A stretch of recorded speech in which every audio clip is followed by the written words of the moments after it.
Yeah, to my amazing people, my name is Zed Godiambo. I am a freelancer journalist from Nairobi, Kenya.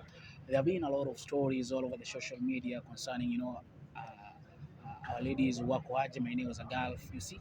And when we talk about Gulf countries, we talk about, Saudi Arabia, we talk about the Lebanon, we talk about Qatar, and cases has becoming rampant. Hivi majuzi tumeona kuna story ambayo ilifanywa of a certain lady by the name Grace Wangui who also happened to die mysteriously pale maeneo za Saudi, na story ikaenea sana because when you look at the story guys, I did the story and the story was about, alisukumwa kutoka the 13th floor after kupigwa na chuma kwa kichwa. You see the kind of situation our ladies are facing today. I'm in Kenya and I happen to have this an amazing guest today, and we want only to discuss exact issues, one, two, three issues that most of our ladies are going through. Yesterday guys, as we look as I was going through my internet, the Facebook and YouTube, there is a story of a certain lady also. I don't want to mention the lady because I don't have the exact details about this lady. She happens to, walikuwa nasema sijui walikuwa wanapigana kwa sababu ya kimapenzi hivi, and the other one happens to kumwagia mwenzake acid, na baadaye alipelekwa hospitalini, and the worst part of it ni kwamba she lost her life. Now I have this an amazing lady. Nataka tu discuss one, two, three issues. First of all, I want her to introduce herself. Yeah. Hi. Hello. Okay, you can tell our viewers jina lako unaitwa nani? Hello, viewers. My good name is Jan Nyansi. Jan Nyansi. Yeah, from Nairobi, Kenya. Okay, okay.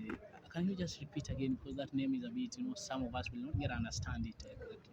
Okay, I go by the name Jan Nyansi from Nairobi, Kenya. Jan Nancy. Yeah, Jan Nyansi. Jan Nyansi. Yeah, Nyansi. Just use Nyansi. Nyansi. Yeah. So Nyansi, Yeah.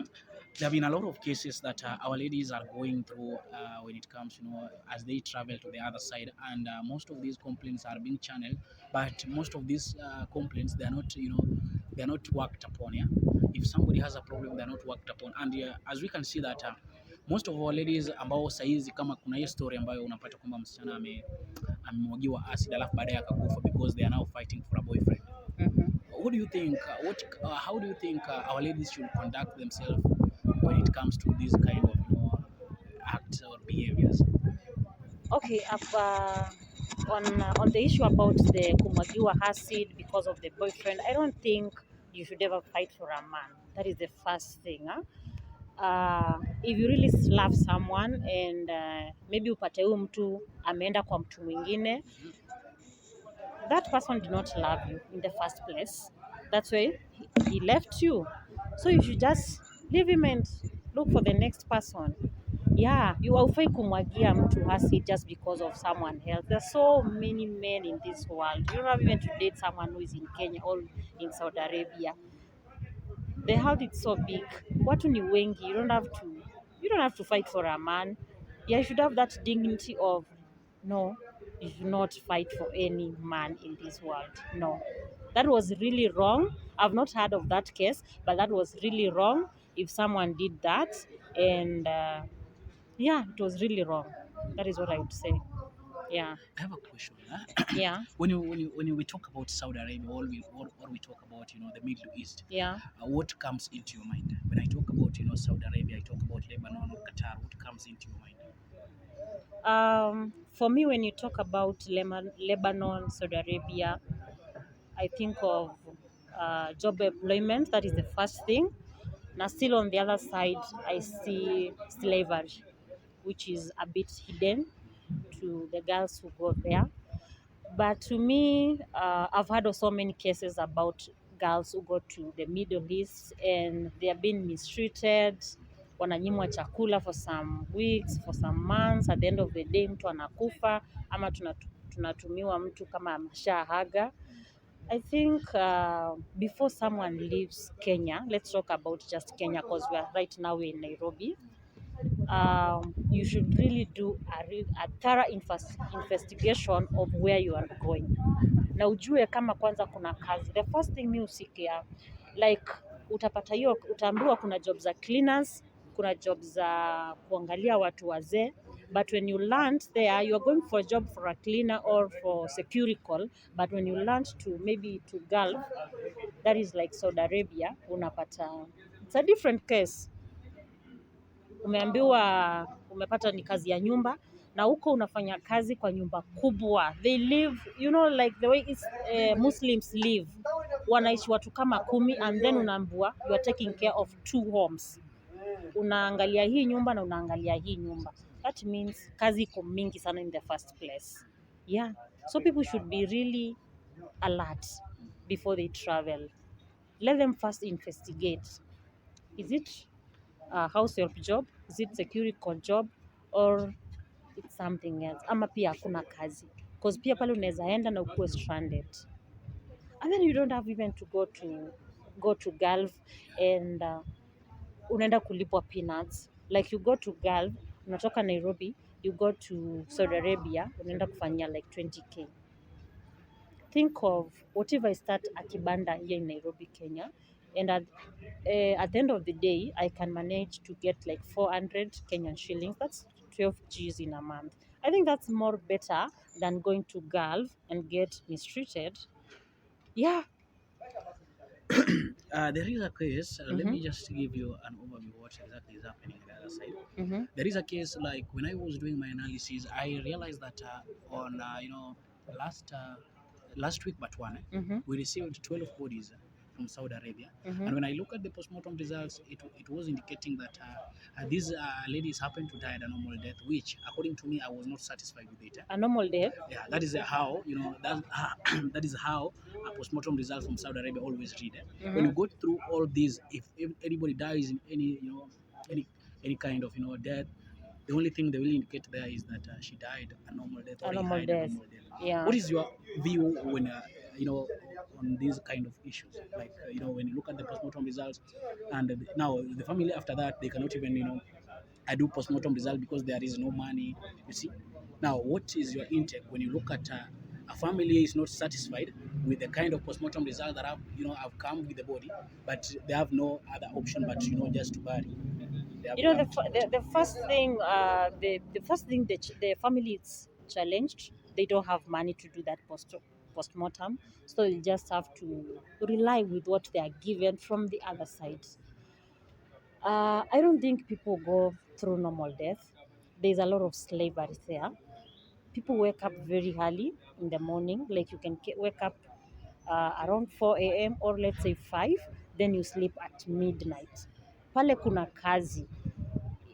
Just try and look for those ladies who have been at Saudi Arabia, wakwambie ile masaa wanaamka na pia ile masaa wanalala and what they are going through. There's a lot of slavery there, but I understand it's not every household which happens to treat people bad. Kuna nyumba mzuri na pia kuna nyumba mbaya. Another thing is I think okay, I've heard of this story. Some of our Kenyan girls, they go to Gulf, then they misbehave. Misbehaving means like wana you know what I mean? No, Wanafanya just like hizo like just awkward stuff. Mtu anaanza like kudate baba wa nyumba, vitu kama hizo, and then when the lady of the house akijua, now it's a total drama na mambo inaanza kuchange from there. But there's a lot of mistreatment in Saudi Arabia. I don't know why it only happens in Saudi Arabia. I don't know. I think we should get someone who has been there atuambie what really happens in Saudi Arabia. But I don't think it's a nice place for us to send our girls to Saudi Arabia. We should get another alternative. Okay, on 19th of on 19th of October, Mm-hmm. there was a press release that was there is a speech that was given out by our ambassador Macharia, Mm-hmm. who happens to be the ambassador in Saudi Arabia, Mm-hmm. and there is a quote that there is a part of that speech that I heard that he said that our ladies need to be submissive. You see, Mm-hmm. our ladies need to be submissive. Mm-hmm. And when I look at it, I feel like you be submissive to an extent. You be submissive to an extent. Now it's not called it's not being submissive. It's now slavery. Yeah. What is your intake about this? When you look at that speech at that time, it's during the time that Diana even arrived in Kenya. We have the cases of Nelly Chelagat. We have the cases of people dying, Naomi. We had cases of Sheila. We have cases of Metri now. And when our ambassador in Saudi Arabia came out, the only thing that that guy emphasized on, our ladies need to be submissive and stop misbehaving instead of addressing these issues that our ladies were going through. Now, what is your intake about this? I don't think people should be submissive. What should be done is there are roles. Like for example, if someone has employed you, hata ukiemployiwa hata kama kwa kibanda, there are roles. Like you should wake up this time, you should sleep this time, you should do this and this and this.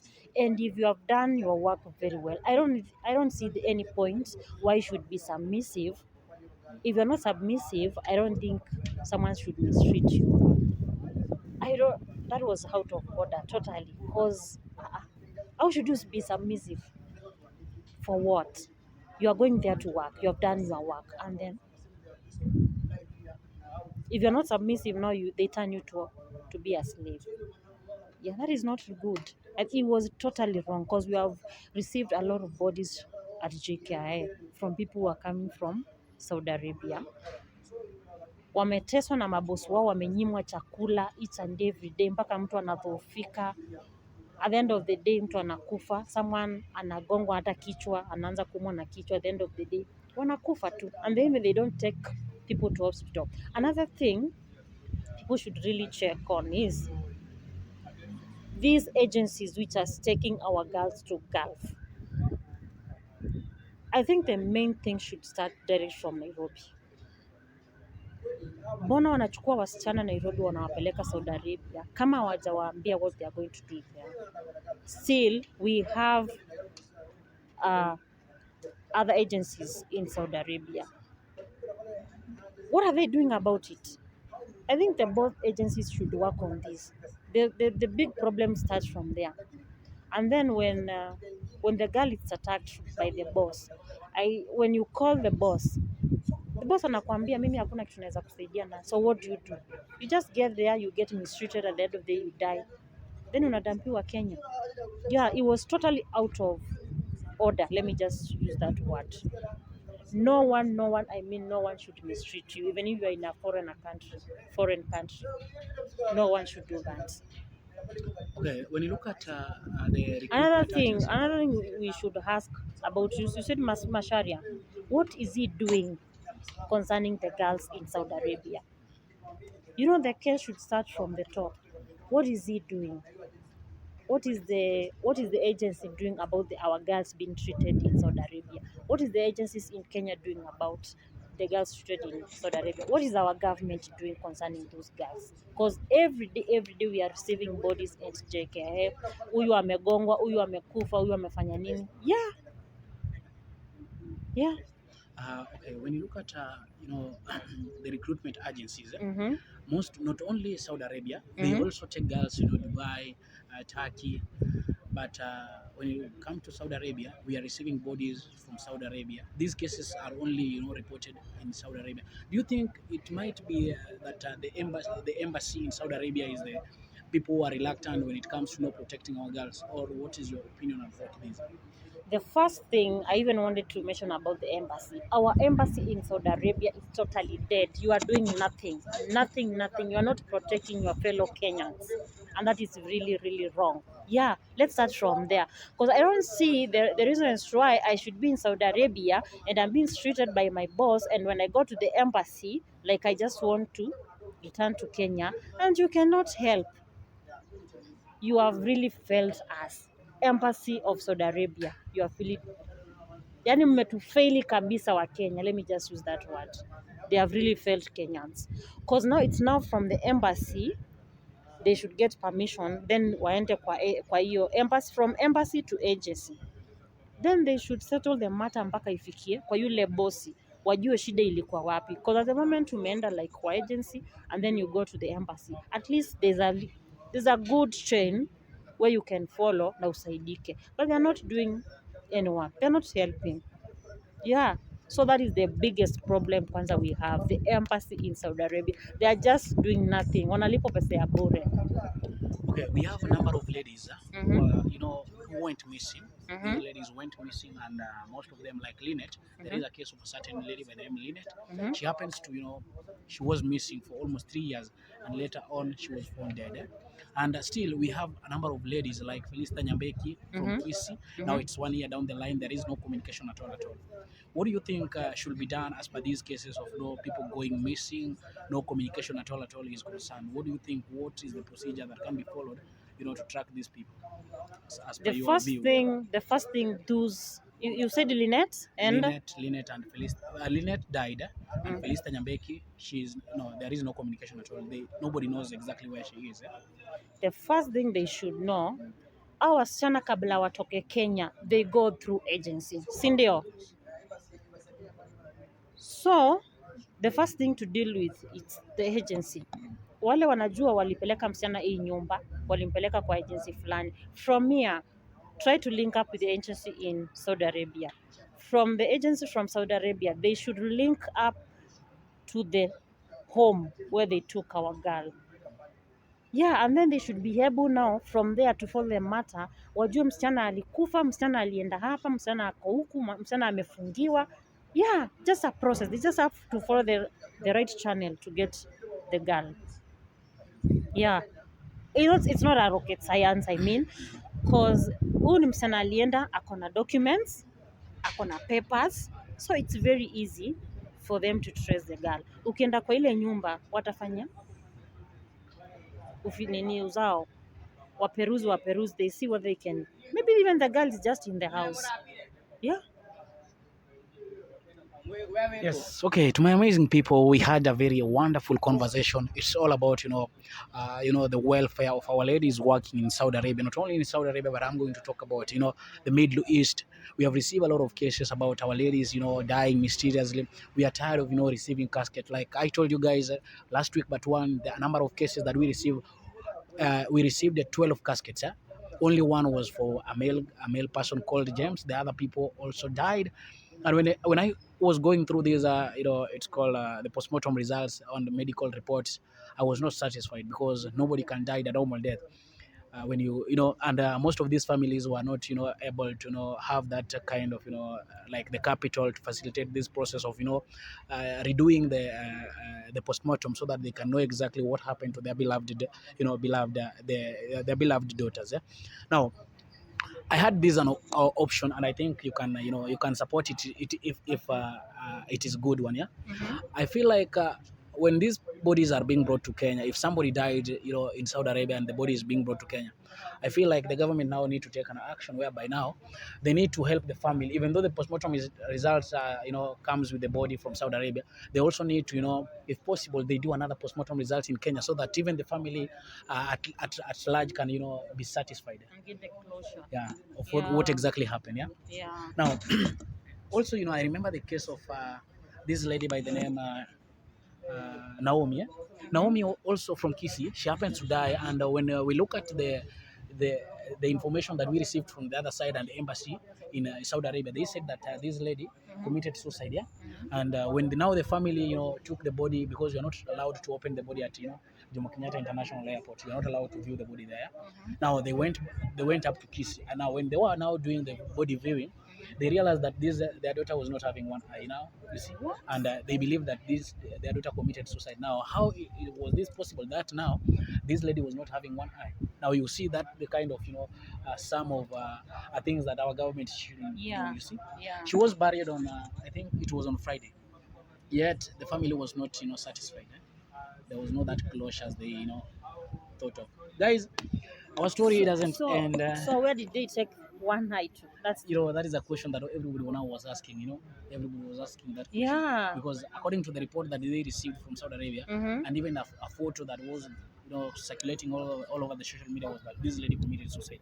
Now, if somebody committed suicide, when the body was brought back to Kenya, now the people are doing the body viewing. They realize that their beloved daughter was not having a one eye. You see, I want to take this opportunity, guys. The conversation doesn't end here. We will not. Let me still just say have time. something before you finish. Huh? Yeah. It anchors me Yes. to see people die in Saudi Arabia each and every day. At the same time, when you are receiving one body at the airport, people are flocking in the airport and they are leaving full of an airplane going to Saudi Arabia. I don't know whether you have noticed that Okay, that let me thing. let me t- let me let me tell you something. Hmm? All of most of us who lives in the capital, or you live within the town, Yeah. and you have the access to these are phones, smartphones. You can do the access. You see this information. But Yeah. now, because most of us have the closure of what exactly is happening in Saudi Arabia within the town, Yeah. now they decide now to go to interior places. Now they fetch ladies from the interior part. Like you go to PC So you interior, mean you go to CI interior there at Bondo. You look for people who are not that they are not aware of what exactly is happening. And when you are being taken to this training process, you are being you are being yeah, you are just put in a small room and then you are told you just stay there. You there. don't have Now to you leave don't the have room. a closure